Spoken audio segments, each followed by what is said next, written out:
Hello प्यारे बच्चों, कैसे हैं आप लोग। आशा करते हैं आपकी तैयारी अच्छी चल रही होगी। आज हम एक न्यू चैप्टर के साथ आपके सामने उपस्थित हैं। चैप्टर नेम है वैद्युत विभव एवं वैद्युत धारिता। इसमें जो पहला टॉपिक है आपका वो वैद्युत विभव एवं विभवांतर। तो इसमें सबसे पहले हम ये जानेंगे कि आखिर जो वैद्युत विभव विभवांतर किस आधार पर कार्य करते हैं, होता क्या है इसमें। अगर हम किन्हीं दो बर्तनों को लेंगे और दो बर्तनों में अगर एक बर्तन हमारी ऊंचाई पर है और दूसरा बर्तन क्या है नीचाई पर है, तो वहाँ पर द्रव का प्रवाह ऊंचे वाले बर्तन से नीचे वाले बर्तन में स्वतः ही होता रहता है। जैसे अगर हम यहाँ पर दो बर्तनों की बात करें, एक बर्तन हमने यहाँ पर लिया जिसकी धरातल से ऊंचाई कितनी है, h1 है। एक बर्तन हमने यहाँ पर लिया जिसकी धरातल से ऊंचाई कितनी है, h2 है। और यहाँ पर क्या है, द्रव भरा है। अगर हम इन बर्तनों को, एक टैंक हमारा ये हो गया, एक टैंक ये हो गया, अगर हम इसको किसी भी पाइप द्वारा जोड़ दें तो इसमें द्रव का प्रवाह स्वतः ही होने लगता है। द्रव का प्रवाह यहाँ स्वतः ही होने लगता है। अब द्रव का प्रवाह स्वतः क्यों होता है, क्योंकि जब ऊंचाई पर होगा तो इसका दाब क्या होगा, ज़्यादा होगा, और इसका दाब क्या होगा, कम होगा। तो जब दाब ज़्यादा होगा तो ये द्रव दाब के कारण द्रव ऊंचे वाले बर्तन से नीचे वाले बर्तन की ओर आने लगेगा। ठीक ऐसे ही एक उदाहरण है। अगर हमने एक वस्तु ये ली, इस पर हमने प्लस का आवेश इसको दिया और इसके बराबर में हमने कोई दूसरी वस्तु रख दी, मतलब दूसरा चालक रख दिया। जब दूसरा चालक रखेंगे और जिस पर कोई भी आवेश नहीं है और हमने इसको एक वायर से इसमें जोड़ दिया, जब हम इसको वायर से जोड़ेंगे तो जो आवेश Q है उसका गोले A से गोले B पर क्या हो जाएगा, स्थानांतरण होने लगेगा। गोले A से गोले B पर क्या होने लगेगा, स्थानांतरण होने लगेगा। तो हम ये कह सकते हैं यहाँ पर जो होगा वो आवेश का प्रवाह होगा। क्या होगा, आवेश का प्रवाह। क्या हो रहा है यहाँ पर, आवेश का प्रवाह एक गोले से दूसरे गोले पर हो रहा है। तो जब यहाँ से एक गोले से दूसरे गोले पर जब आवेश का प्रवाह होगा तो उस प्रवाह में कुछ ना कुछ कार्य जरूर होगा। जब कुछ ना कुछ कार्य होगा तो यहाँ से यहाँ तक आवेश के प्रवाह में जो कार्य होगा और जो आवेश का प्रवाह हो रहा है उसका जो अनुपात कहलाता है वो वैद्युत विभव कहलाता है। क्या कहलाता है, वैद्युत विभव कहलाता है। अब यहाँ पर अब इस गोले का विभव अलग होगा और इसका विभव क्या होगा, अलग होगा। सपोज मान लीजिए इसका विभव V1 है और इसका विभव कितना है, V2 है। अगर ये दोनों विभव कैसे हैं, बराबर हैं, अगर ये दोनों विभव बराबर हैं तो इनका जो डिफरेंस होगा वो कितना होगा, 0 होगा। अगर दोनों विभव बराबर नहीं हैं तो इनका डिफरेंस क्या होगा, 0 नहीं होगा। तो हम ये कह सकते हैं कि डिफरेंस जो है ये डेल्टा V वो V1 माइनस का V2 है, V1 माइनस का V2। तो यह हम ये कह सकते हैं कि अगर दोनों विभव बराबर हैं तो उसमें जो विभवांतर होगा ये जो कहलाएगा वो हमारा विभवांतर कहलाएगा। क्या कहलाएगा, विभवांतर कहलाएगा। तो हम ये कह सकते हैं कि अगर दोनों चालक A और चालक V पर अगर आवेश समान है, जब आवेश समान होंगे तो इनका विभव भी कैसा होगा, समान होगा। और जब विभव बराबर होगा तो इनके बीच का जो विभवांतर होगा वो 0 हो जाएगा, क्योंकि विभवांतर जो होगा वो दो विभवों का अंतर होता है। अगर यहाँ पर V1 is not equal to V2 होगा तो इसमें जो डिफरेंस होगा इसका वो कितना होगा, 0 होगा, अर्थात विभवांतर 0 वहाँ पर नहीं होगा। तो आप ये समझ गए होंगे कि जो आवेश जो विभव कार्य करता है वो आवेश का उच्च विभव से उच्च आवेश से निम्न आवेश की ओर क्या होता है, उसका प्रभाव होता है। जैसे यहाँ पर जो टैंक था, उच्च वाले टैंक से नीचे वाले टैंक में द्रव का प्रवाह क्या हो रहा था, स्वतः हो रहा था। किसके कारण हो रहा था, द्रव दाब के कारण हो रहा था। किस कारण होता है, द्रव दाब के कारण हो रहा था। तो अब हम वैद्युत विभव की परिभाषा पढ़ते हैं। क्या होगी विभव की परिभाषा?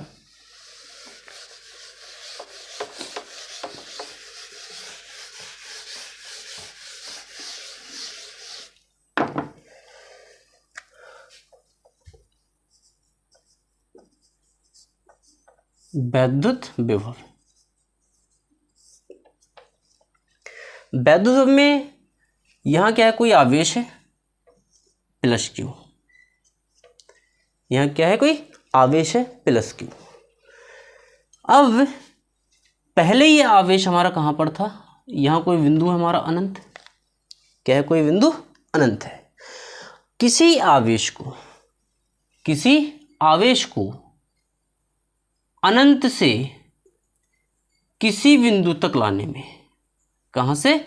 अनंत से किसी बिंदु तक लाने में, किसी धन परीक्षण आवेश को अनंत से किसी बिंदु तक लाने में, ये कोई बिंदु था हमारा, बिंदु मान लीजिए इसको, ये धन परीक्षण आवेश है और यहाँ हमारा क्या है, वैद्युत क्षेत्र है।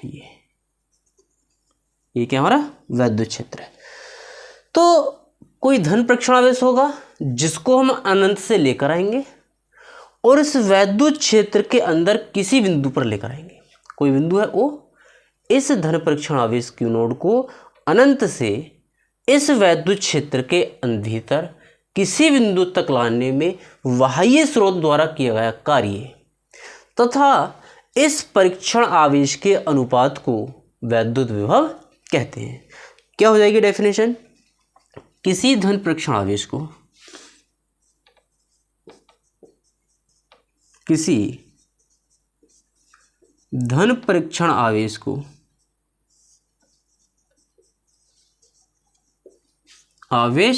को अनंत से वैद्युत क्षेत्र के किसी बिंदु तक, अनंत से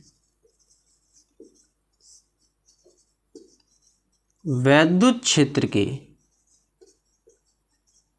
किसी बिंदु तक, वैद्युत क्षेत्र के किसी बिंदु तक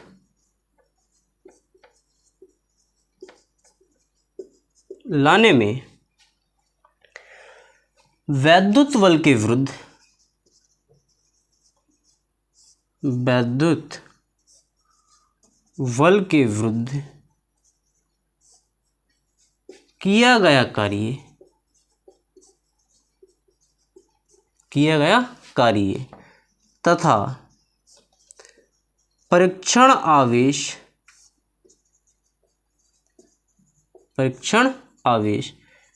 Q नोड के अनुपात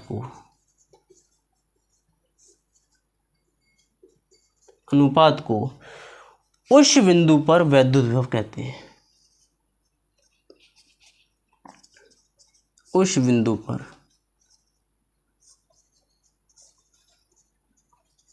वैद्युत विभव कहते हैं। फॉर्मूला क्या हो जाएगा? वैद्युत विभव इक्वल टू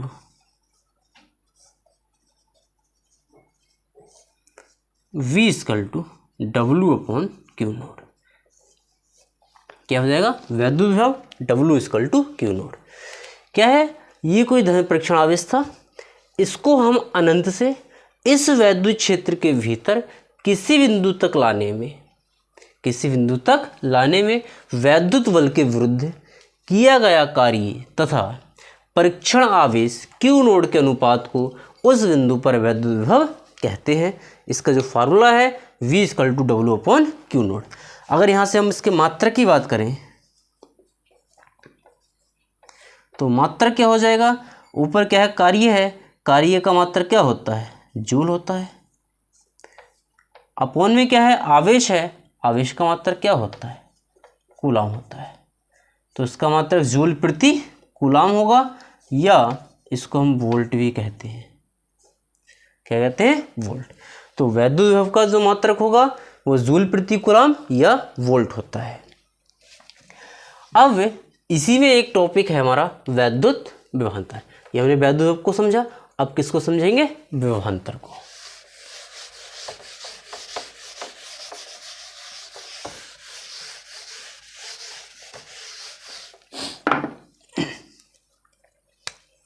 वैद्युत विभवांतर।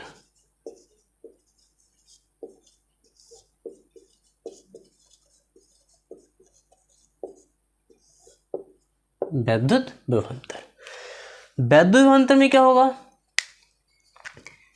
वैद्युत विभवांतर में एक हमने ये वैद्युत क्षेत्र लिया, ये क्या हमारा वैद्युत क्षेत्र है। इस वैद्युत क्षेत्र में हमने दो बिंदु लिए, एक बिंदु ए लिया और एक बिंदु बी लिया। इस वैद्युत क्षेत्र में किसी धन परीक्षण आवेश को एक बिंदु से दूसरे बिंदु तक ले जाने में, एक बिंदु से दूसरे बिंदु तक ले जाने में बल के विरुद्ध किया गया कार्य, बल के विरुद्ध किया गया कार्य तथा अपरीक्षण आवेश के अनुपात को वैद्युत विभवांतर कहते हैं।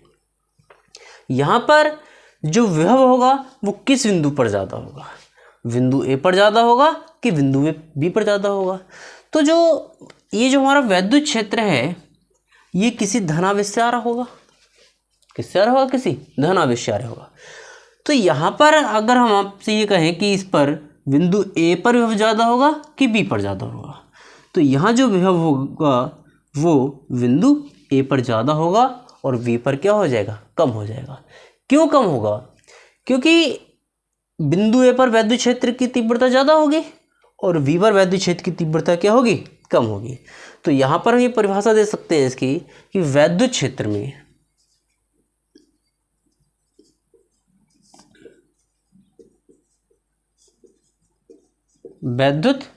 में किसी धन परीक्षण आवेश को, किसी धन परीक्षण आवेश को, धन परीक्षण आवेश को किसी एक बिंदु से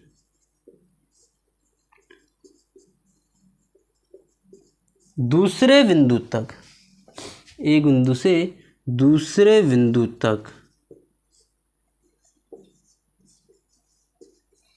ले जाने में बल के विरुद्ध किया गया कार्य तथा परीक्षण आवेश Q नोड के अनुपात को वैद्युत अनुपात को उन बिंदुओं के बीच वैद्युत विभवांतर कहते हैं। वैद्युत विभवांतर कहते हैं। दोनों में परिभाषाओं में क्या अंतर है? उसमें क्या था कि हम धन परीक्षण आवेश को अनंत से वैद्युत क्षेत्र के किसी बिंदु तक लेकर आ रहे थे। यहाँ पर जो है धन परीक्षण आवेश को वैद्युत क्षेत्र के अंदर एक बिंदु से दूसरे बिंदु तक लेकर जा रहे हैं। अंतर से दोनों में क्या है? वैद्युत विभव में धन परीक्षण आवेश को हम अनंत से वैद्युत क्षेत्र के किसी बिंदु तक लेकर आ रहे थे और वैद्युत विभवांतर में क्या है? धन परीक्षण आवेश को वैद्युत क्षेत्र के अंदर ही एक बिंदु से दूसरे बिंदु तक लेकर जा रहे हैं। तो परिभाषा सूत्र क्या हो जाएगा इसका? यहाँ पर जो विभव होगा वो ज़्यादा होगा, यहाँ विभव क्या होगा? कम होगा। तो हम फार्मूला क्या दे सकते हैं? VA माइनस का VV equal to W/Q naught. ये हमारा क्या हो जाएगा? वैद्युत विभवांतर का सूत्र हो जाएगा। क्योंकि विभवांतर का मतलब क्या होता है? दो विभवों के बीच अंतर। इस वैद्युत क्षेत्र के अंदर दो बिंदु थे, इन दोनों बिंदुओं के विभव पर विभवों का जो अंतर होगा वो वैद्युत विभवांतर कहलाएगा। इसका भी मात्रक क्या हो जाएगा? जो वैद्युत का मात्रक इसका रहेगा जूल प्रति कूलम या वोल्ट, जूल प्रति कूलम या वोल्ट। ये राशि कैसी होगी? राशि होगी अदिश। राशि कैसी होगी? अदिश हो जाएगी। अगर हम इसके विमीय सूत्र की बात करें, विमीय सूत्र, तो इसका विमीय सूत्र क्या होगा? विमीय सूत्र से पहले हमें इसका जो मात्रक है वो क्या है, अभी पढ़ा आपने, जूल प्रति कूलम। तो विमीय सूत्र क्या हो जाएगा? विमीय सूत्र, जूल किसका मात्रक होता है? कार्य का होता है। और कार्य की विमा क्या होती है? mL² T-2। और नीचे क्या है? कूलम। कूलम की विमा क्या होती है? आवेश का की विमा AT होती है। तो इसको जब हम हल करेंगे तो विमा क्या निकल के आएगी? mL T⁻, इसको ऊपर लेके जाएंगे तो -2 पहले से था और -1 ये पहुंच जाएगा, तो -3 हो जाएगा और 1 की घात कितनी हो जाएगी? -1 हो जाएगी। तो इसका जो विमीय सूत्र होगा वो mLT-3A-1 हो जाएगा। क्या हो जाएगा विमीय सूत्र? mLT-3A-1 हो जाएगा। इसके बाद नेक्स्ट टॉपिक है आपका वैद्युत विभव का भौतिक महत्व। कभी कभी आपसे 1 नंबर में प्रश्न पूछ लिया जाता है कि वैद्युत विभव के भौतिक महत्व को समझाइए, वैद्युत विभव के भौतिक महत्व को समझाइए। तो उसमें भी बच्चे क्या करते हैं कि वैद्युत विभव की परिभाषा लिख देते हैं, जो कि गलत है। वैद्युत विभव का भौतिक महत्व क्या है?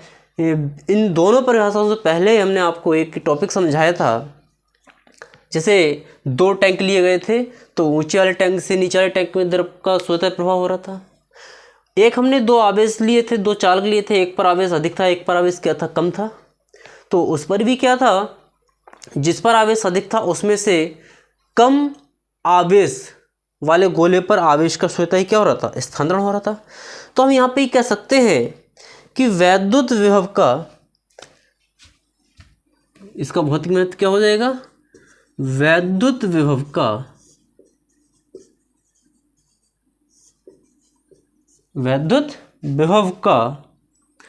स्थिर वैद्युतिकी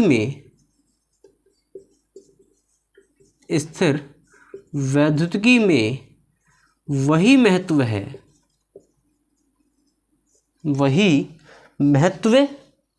है जो यांत्रिकी में द्रव के प्रवाह के लिए, यांत्रिकी में द्रव के प्रवाह के लिए, यांत्रिकी में द्रव के प्रवाह के लिए द्रव तल की ऊंचाई, द्रव तल की ऊंचाई तथा ऊष्मा प्रवाह के लिए ताप का है, तथा ऊष्मा प्रवाह के लिए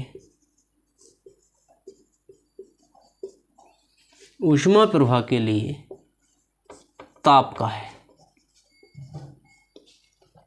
तो यहाँ पर वैद्युत विभव का स्थिर भौतिकी में वही महत्व है जो यांत्रिकी में द्रव प्रवाह के लिए किसका है? ऊंचाई का है। किसका है? ऊंचाई का। और ऊष्मा प्रवाह के लिए किसका है? ताप का है। ऊष्मा जो प्रवाह होती है वो ताप में अंतर के कारण होती है, द्रव का प्रवाह जो होता है वो ऊंचाई में अंतर के कारण होता है।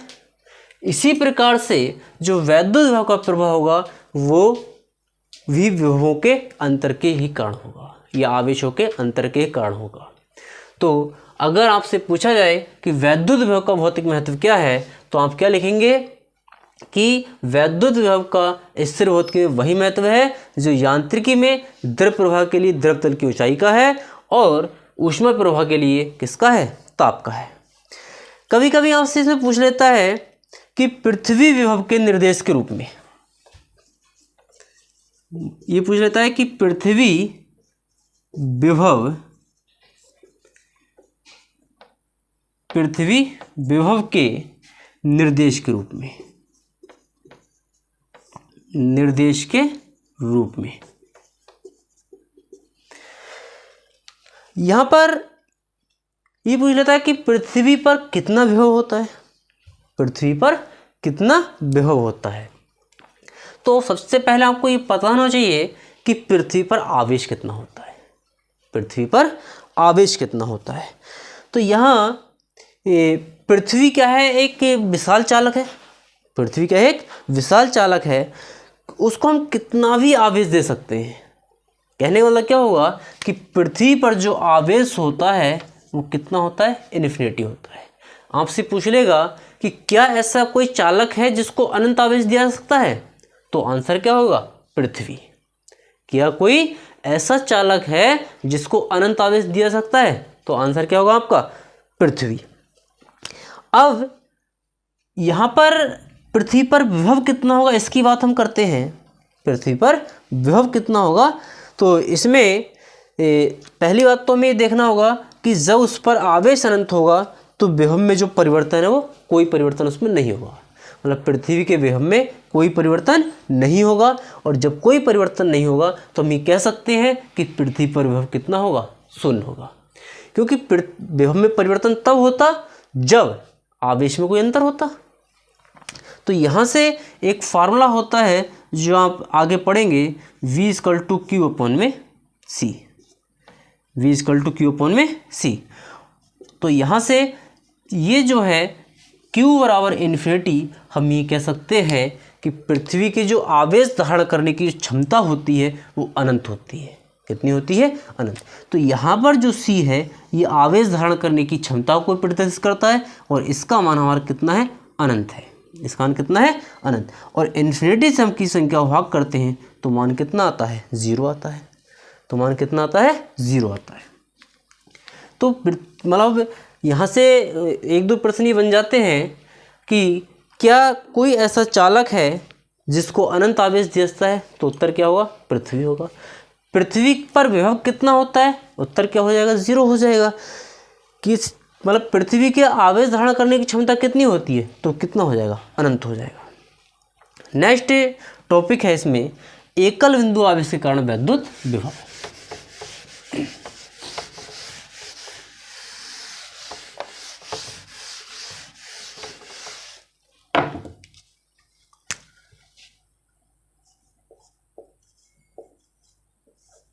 एकल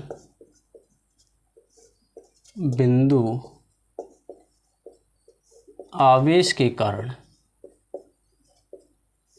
वैद्युत विभव।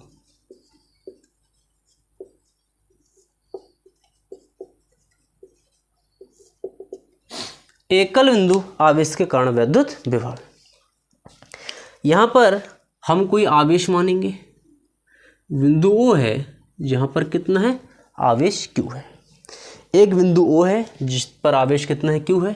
इस आवेश से हमने R दूरी पर एक बिंदु P लिया, R दूरी पर एक बिंदु P लिया, जिस पर हमें वैद्युत विभव का मान ज्ञात करना है। तो इसके लिए हम एक परीक्षण आवेश है जो कहाँ पर है, अनंत पर है। परीक्षण आवेश है जो कहाँ है, हमारा अनंत पर है। इस परीक्षण आवेश को हमने एक बिंदु यहाँ मान लिया A और यहाँ बिंदु ले लिया हमने V। इस परीक्षण आवेश को हमने कहाँ पर लेकर आए, अनंत से कहाँ लेकर आए हम, क्यों, मतलब बिंदु A पर लेकर आए। कहाँ लेकर आए, बिंदु A पर लेकर आए। और बिंदु A पर जब इसको लेकर आए तो इसकी जो बिंदु O से दूरी है वो हमने मान ली R। कितनी मान ली, सॉरी R हम मान चुके हैं, X मानी है, X। बिंदु A की जो बिंदु O से दूरी है वो कितनी मान ली, X मान ली। इस पर हमने एक दूसरा बिंदु B माना था।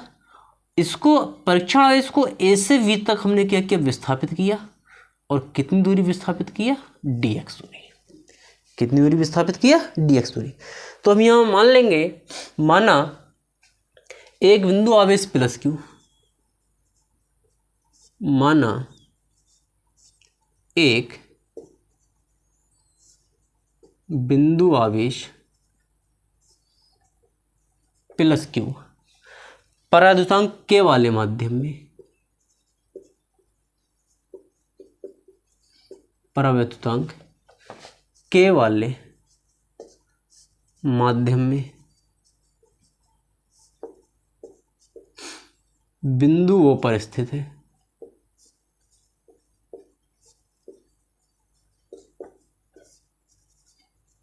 बिंदु O पर स्थित है, मतलब एक आवेश है प्लस Q जो K परावैद्युतांक के माध्यम में स्थित है और कहाँ है, बिंदु O पर स्थित है, जिससे R दूरी पर,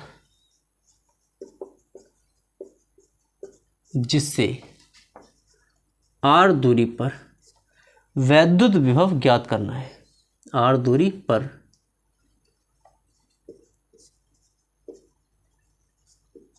वैद्युत विभव ज्ञात करना है। तो ये मान लेंगे, माना Q आवेश है, माना प्लस Q आवेश है, प्लस Q आवेश है x दूरी पर, x दूरी पर बिंदु A पर, बिंदु A पर परीक्षण आवेश, परीक्षण आवेश Q नोड स्थित है। परीक्षण आवेश Q नोड स्थित है। तब किससे लेंगे, कूलाम के नियम से।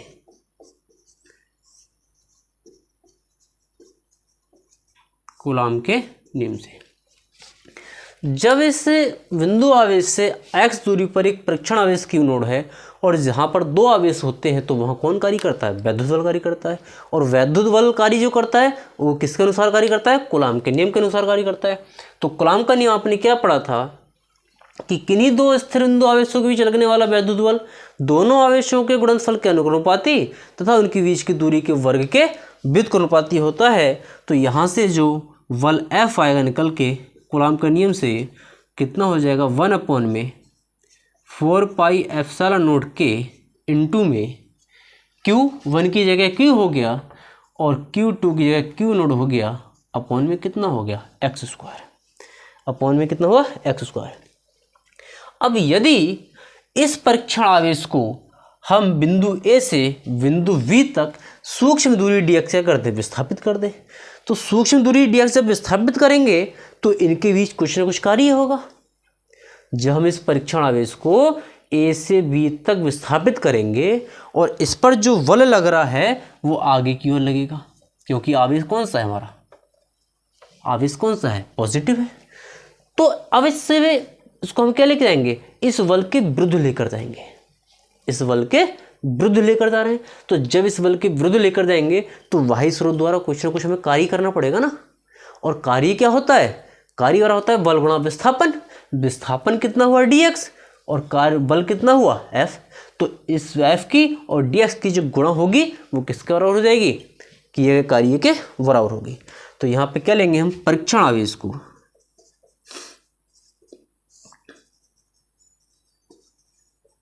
परीक्षण आवेश को A से V तक, A से V तक सूक्ष्म विस्थापन, या A से V तक dx विस्थापित करने में, विस्थापित करने में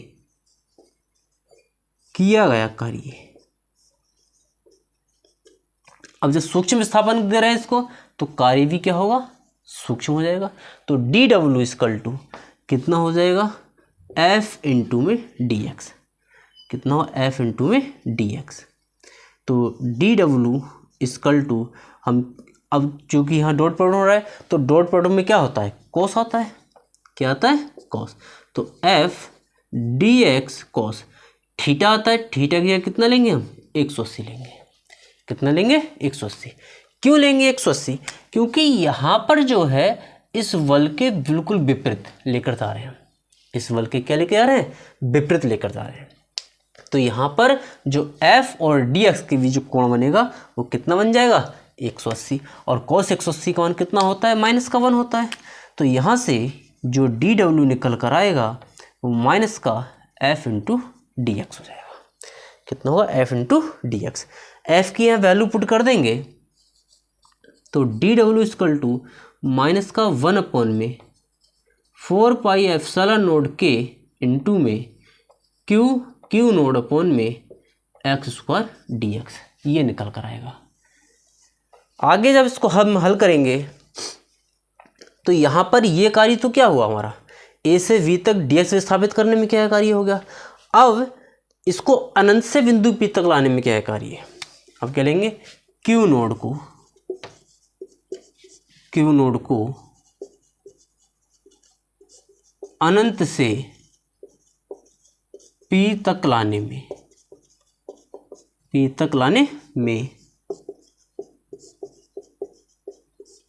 किया गया कार्य, कुल कार्य कितना हो सकता है, W हो जाएगा। कहाँ से लेकर आ रहे हैं हम, अनंत से लेकर आ रहे हैं यहाँ से, और कहाँ तक ला रहे हैं, बिंदु P तक। तो जब ये परीक्षण आवेश अनंत पर होगा तो दूरी कितनी होगी हमारी, अनंत होगी इस बिंदुओं से, और जब हम इसको बिंदु P पर ले आएंगे तो उसकी बिंदु O से दूरी कितनी होगी, R होगी। तो यहाँ पर कुल कार्य के लिए हम समाकलन चिन्ह लगाएंगे, और कहाँ से लेकर आ रहे हैं, अनंत से बिंदु R तक, और अनंत से बिंदु P तक लेकर आ रहे हैं तो अनंत तक की दूरी अनंत हो गई और बिंदु P की दूरी कितनी हो गई, R हो गई, और कितना हो जाएगा dw। वैल्यू पुट कर दीजिए, W इक्वल टू इन्फिनिटी से लेके R तक माइनस का 1 में 4 पाई एप्सिलॉन नोड के इंटू में क्यू नोड अपॉन में एक्स स्क्वायर डी एक्स। जिसमें परिवर्तन हो रहा है उसको हम इस समाकलन के अंदर रहने देंगे, बाकी पद को हम बाहर ले लेंगे। तो बाहर क्या आएगा निकल के, W इक्वल टू माइनस का, ऊपर से देखो क्यू नोड बाहर आएगा अपॉन में, नीचे से 4 पाई एप्सिलॉन नोड के, परिवर्तन x में हो रहा था तो x वाले सारे टर्म हमारे क्या रहेंगे, अंदर रहेंगे। कितना हो जाएगा, इस x स्क्वायर को तो ऊपर लेकर जाएंगे तो x की पावर माइनस का 2 dx। यहाँ पर जो भाग में था इसको हम सीधे ऊपर ले गए। आपने एक फार्मूला पढ़ा होगा, एक फार्मूला होता है समाकलन x की पावर n dx बराबर क्या होता है, घात में 1 जुड़ जाता है और इसके अपॉन में भी घात में 1 जोड़ देते हैं। तो यहाँ से अगर हम इसकी तुलना करेंगे तो x की जगह तो x ही है, लेकिन n की जगह कितना है, -2 है। तो इसको जब हम हल करेंगे तो W इक्वल टू माइनस का क्यू नोड अपॉन में 4 पाई एप्सिलॉन नोड के क्या हो जाएगा, x की पावर माइनस का 2 प्लस का 1, माइनस का 2 प्लस का 1। लिमिट कितनी है, इन्फिनिटी से लेके R तक। तो यहाँ तक आपको समझ में आया होगा। इसको आगे कैसे हल करना है इसको समझेंगे।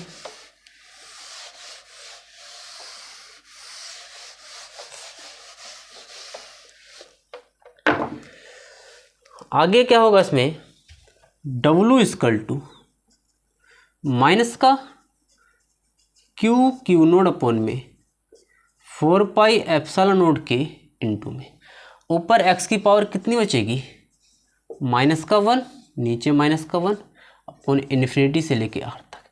इस माइनस से ये माइनस हमारा कैंसिल हो गया, ये क्या आएगा 1 अपॉन x हो जाएगा।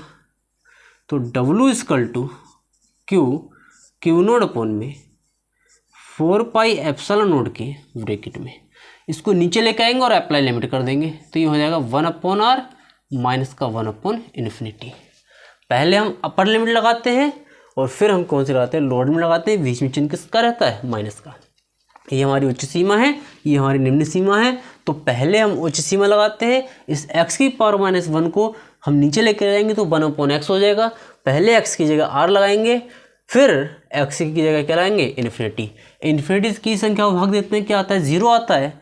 तो W इक्वल टू हमारा कितना हो जाएगा, 1 अपॉन में 4 पाई एप्सिलॉन नोड के इंटू में क्यू नोड अपॉन में R। यहाँ से आपने वैद्युत विभव का फार्मूला पढ़ा था। क्या था वैद्युत विभव का फार्मूला? चूंकि वैद्युत विभव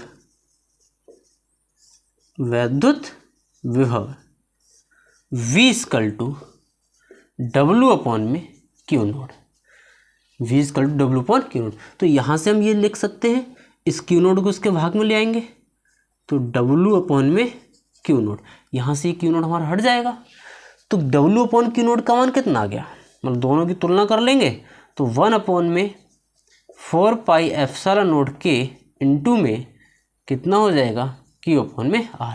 यही क्या होगा, एकल बिंदु आवेश के कारण वैद्युत विभव का फार्मूला हो जाएगा। वायु या निर्वात के लिए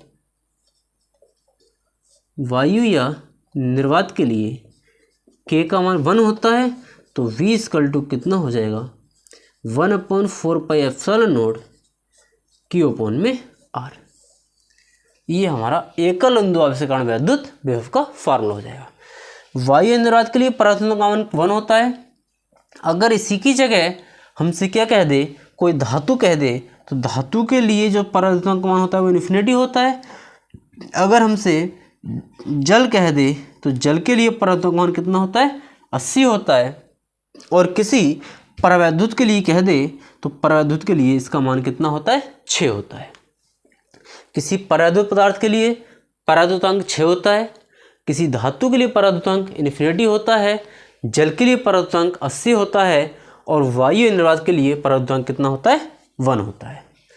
तो ये टॉपिक आपको समझ में आया होगा। यहाँ से कभी कभी प्रश्न ये पूछ लेता है, यहाँ से जो निकल कर आएगा V अनुक्रमपाती 1 अपॉन में R, क्या आएगा, V अनुक्रमपाती 1 अपॉन में R। हम ये कह सकते हैं कि वैद्युत विभव जो होता है वो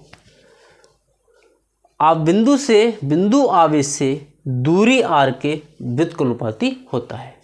मतलब जो वैद्युत विभव होता है वो बिंदु आवेश से दूरी R के व्युत्क्रमानुपाती होता है। तो आशा करते हैं आपको ये टॉपिक समझ में आया होगा। अगर वीडियो पसंद आई हो तो वीडियो को लाइक कीजिए, चैनल को सब्सक्राइब कीजिए और अपने दोस्तों को शेयर कीजिए।